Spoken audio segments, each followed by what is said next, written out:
Victory offers Muslim candidate new platform to oppose Trump. Minnesota Rep. Ilhan Omar celebrates with her children after her congressional 5th District primary victory, Tuesday, August 14, 2018, in Minneapolis. Mark Van Cleef, Star Tribune via AP, Minneapolis, AP, President Donald Trump, meet Ilhan Omar. Just 2 years ago, the Minnesota Democrat became the first Somali American elected to a state legislature. Now she's likely to become one of the first 2 Muslim women elected to Congress. And she says one of her top priorities will be resisting the Trump administration, which would forbid her from entering the U.S. If she were attempting to immigrate today, I myself would have been part of the travel ban, Omar said on the campaign trail. Her victory in Tuesday's Democratic primary for a House seat from the immigrant-rich Minneapolis area depended heavily on support from people who feel persecuted in Trump's America and voters who empathize with them. No Republican has won the heavily liberal district since 1962, making the primary the de facto election, though Omar will face Republican candidate Jennifer Zielinski in November. Winning the seat will position her as a new national voice against administration policies. The seat opened up when Rep. Keith Ellison, the first Muslim elected to Congress, launched a last-minute bid for Attorney General after serving 6 terms.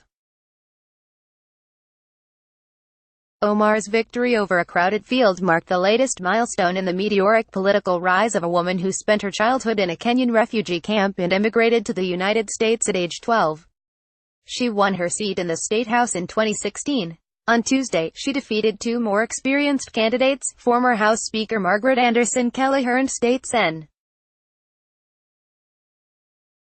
Patricia Torres Ray, as well as another Somali American. During the campaign, Omar often addressed the country's divisions.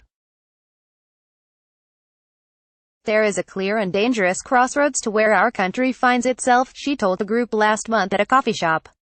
You can see the politics of fear and scarcity that's led us to the current administration we have. Omar was not giving interviews Wednesday, her campaign said. Supporters cheered on the hijab-wearing candidate when she took the stage Tuesday night to claim victory. She recalled how she was just 8 when her family fled the civil war in Somalia and described what her win would have meant to that 8-year-old girl in the refugee camp. Today I still think about her, and I think about the kind of hope and optimism all of those 8-year-olds around the country and world get from seeing your beautiful faces elect and believe in someone like me, an emotional Omar told the jubilant crowd. The other Muslim woman who is likely to join Congress in January is former Michigan State Rep. Rashida Tlaib, a Palestinian-American who won a Detroit area Democratic primary last week and is running unopposed in November. Tlaib came to Minneapolis to campaign for Omar at a Middle Eastern restaurant last weekend at an event that was disrupted by conservative provocateur Laura Loomer. Energized by the anti-Muslim rhetoric of Trump and his supporters, as many as 90 Muslims have run for national or statewide offices in this election cycle, including at least 15 in Minnesota.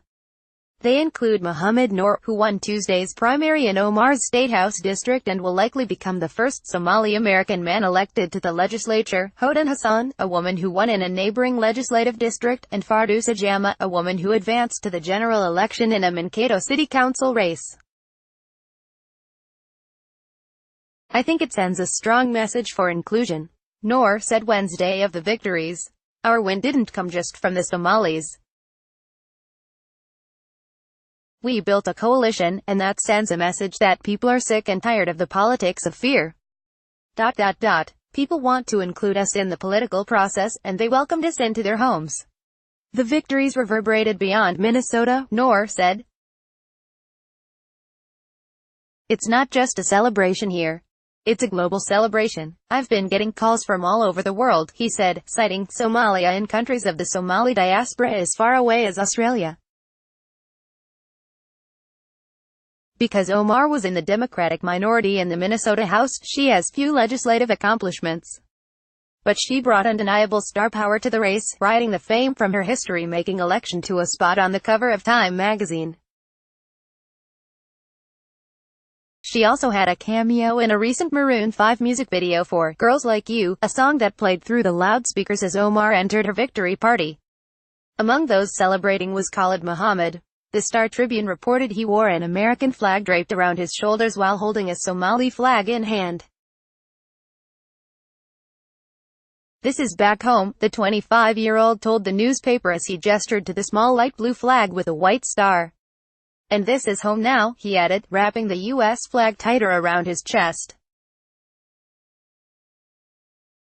Sign up for Politics in Focus, a weekly newsletter showcasing the app's best political reporting from around the country leading up to the midterm elections. http://opni.ws/3guscraw. Copyright 2018 The Associated Press. All rights reserved. This material may not be published, broadcast, written or redistributed.